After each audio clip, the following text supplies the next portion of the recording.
We begin the program with a character who's set to storm onto the PlayStation and finally give it a platform game worth talking about.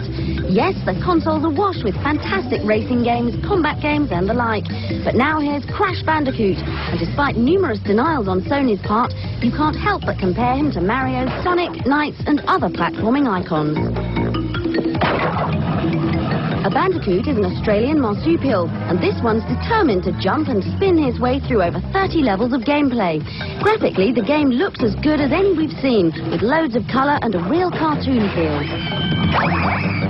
We started the development of Crash Bandicoot with the idea that we wanted to create a Warner Brothers cartoon character feel within a 3D game. So we brought in 2D classic cartoon animators to help us design the character, and then we animated him in Alias Wavefront to create what we hope was a squash and stretch classic look.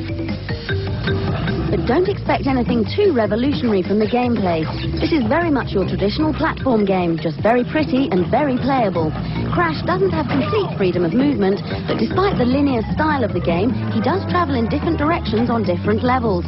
And the challenges vary depending on whether he's going away from, along, or towards the screen. And there are some more puzzling sections, often accompanied by dubious-looking characters, like Ripperoo here, who's dodging an explosive end, and Papu Papu, you wouldn't want to get on the wrong side of him.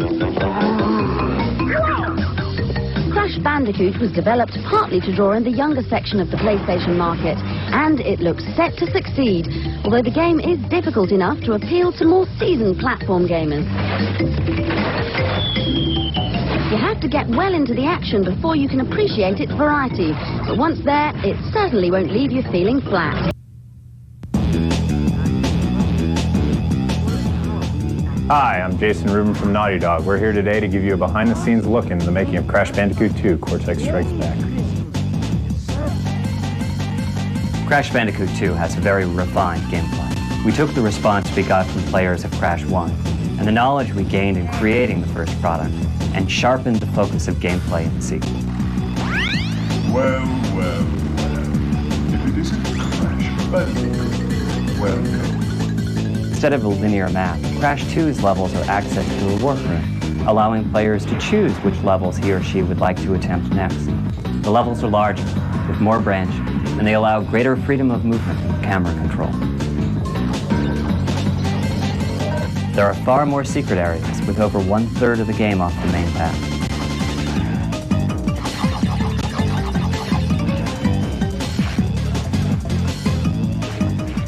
The art's changed drastically between Crash 1 and Crash 2.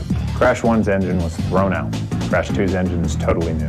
It allows us to have more polygons in the background, more frames of animation in Crash, more detailed environments, and the ability to do neat environmental effect things that bring the viewer in, bring the player in, and make them feel like they're in a real environment. It has procedural rain, which is actual 3D raindrops that come through the environment. When the camera looks down, the rain actually moves as if it's in 3D, and you're looking at a down angle with the rain.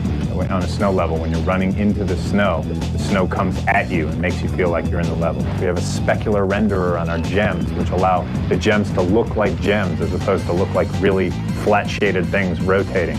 We have reflection effects in the ice that make Crash Bandicoot and everything else in the environment reflect in the ice, making it really feel like ice. We've been able to add a whole slew of new things to each and every level based on the fact that instead of saying, okay, let's go make Crash 1.5, use the same engine, make some new levels, we did Crash 2.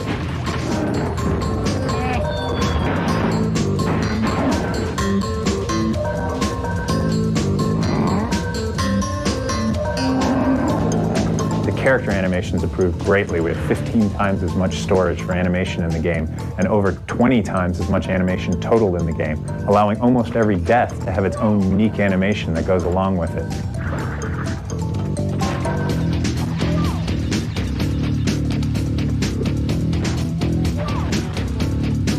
Not only can you walk, jump, run, but you can also ride on the back of a bear cub. You can run away from a boulder. You can ride on a jet ski. You can ride on a jetpack that's actually free floating in zero gravity. You can do a lot of things you never did before, and you can do a lot of things that you've never seen before in any other game.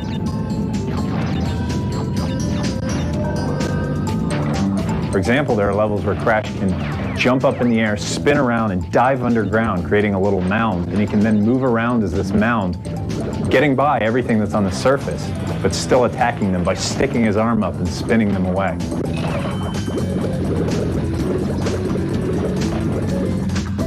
One of the cool new things in Crash Bandicoot 2 are the lip-synced, like, holographic characters in the warp room. Game over.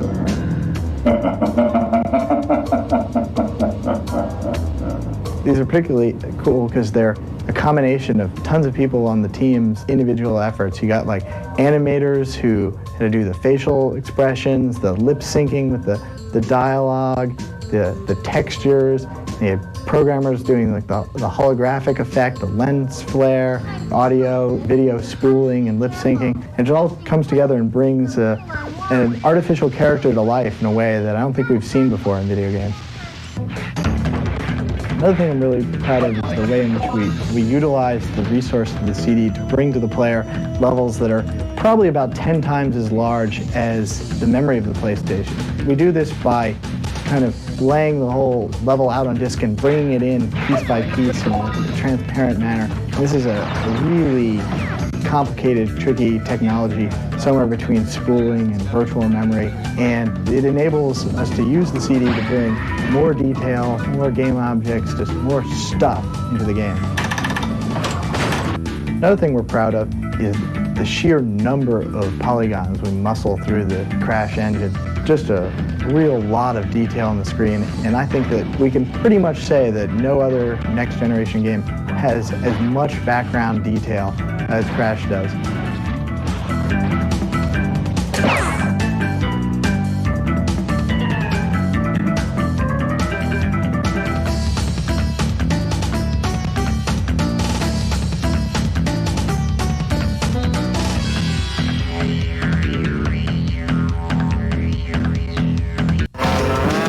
How do you kick butt as a kart racer? CTR, or Crash Team Racing, has been called by at least one reviewer the best kart game ever. Now it gives you even more ways to take on your friends. We asked the developers at Naughty Dog to show us why it's great, how to get the most out of it, and how you can get the inside edge that leaves your friends in the dust. When we caught up with them, they were trying to kick each other's butts at a nearby track.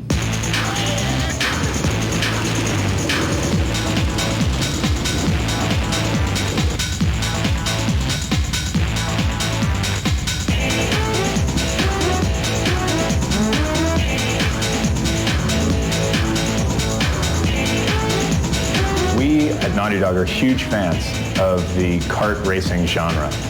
We're also extremely into multiplayer games, and we really wanted to bring the two of them to the PlayStation. And in America, this is the first time actually that it's really been done for the PlayStation. So far, the press has been extremely enthusiastic about the game. I think one of the things that they're most excited about, besides the technology and the fact that the engine is so beautiful and so clean and crisp, is the fact that there are so many options. You can either do arcade mode, which is just get in and race against other cars, and you can do that 1 or 2 player. You can go versus mode, 1, 2, 3, or 4 players, so you can play against your friends with a multi-tap. You can go time trial mode, which is just you and the course in your best time. There's a relic race, which allows you to race around the course, and there are time boxes set out that you can hit that kind of freeze the clock for a little bit of time, so it's a little bit more strategy. There's an adventure mode where you collect gems, you collect trophies, you collect the things that Crash games are famous for giving you, and go for that 100%. And then also there's a battle mode, which is kind of a totally different take on the racing, and you can go in with 1, 2, 3, or 4 players, and basically there's no finish line. There's just missiles, rockets, shields. It's a match to the last man standing, and we have a lot of options there for teams, 2 on 2, 3 on 1. You can do a lot of different things. These two guys designed the torturous tracks that are going to challenge you. We asked them what will stand out and how you can get an edge. I'm really proud about the big air. I think that the vertical gameplay in this racing game is something we've never seen before in any game, and the idea of a hang time meter and trying to get big jumps and trying to get big air so that you land and you get the big turbos. That we've seen people, they're just very addicted to trying to find places within the track that they can get larger jumps. Some of the other things we tried to focus on was giving each track a specific theme. In the through around, there's a half pipe that you race in, going up and down on the turns, and and sort of catching air on the lips of the pipe. And then another themed level we have is the castle level, where essentially all of the turns are 90 degrees. So it's a lot of right angles that you have to navigate very quickly and sharply. A lot of racing games really are about soft control, and you have to just like work really hard just to stay on the track. And we decided early on that we were going to give the player very tight control, and then within that, make the gameplay complicated so that you had to choose good lines and you had to avoid the obstacles and really work hard to maximize your lap times. We've got a pretty sophisticated turbo system where the player can achieve turbos through at least 4 different ways. Through a combination of using all 4 types of those turbos, you can, on some tracks, almost be in a constant turbo for an entire lap.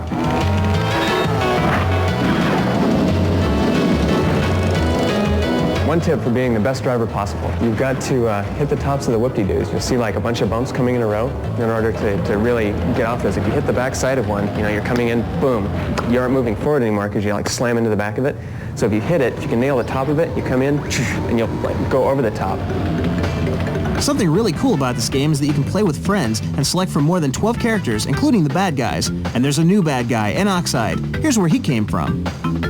As we were building the space round, it just clicked. Everything fell into place. Why not an alien? Jason had the idea of 4 legs. Our Japanese producers had the idea of the very racer helmet-like design. Several American producers had the feedback of the dreads coming out of the sides of the helmet. It was a very good mix of all the input. Before we left, we found out that the Naughty Dog developers created an exclusive download for subscribers like you. As a special thank you to PlayStation Underground viewers for all your years of playing Crash games, we have on this PlayStation Underground a secret character that can be unlocked only with PlayStation Underground.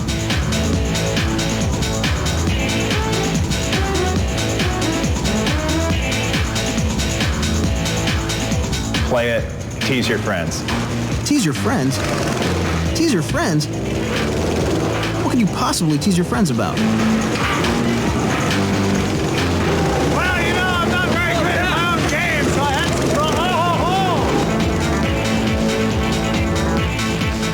CTR is no ordinary racing game, but the chance to take your friends on in the ultimate battle on wheels. Good luck kicking butt.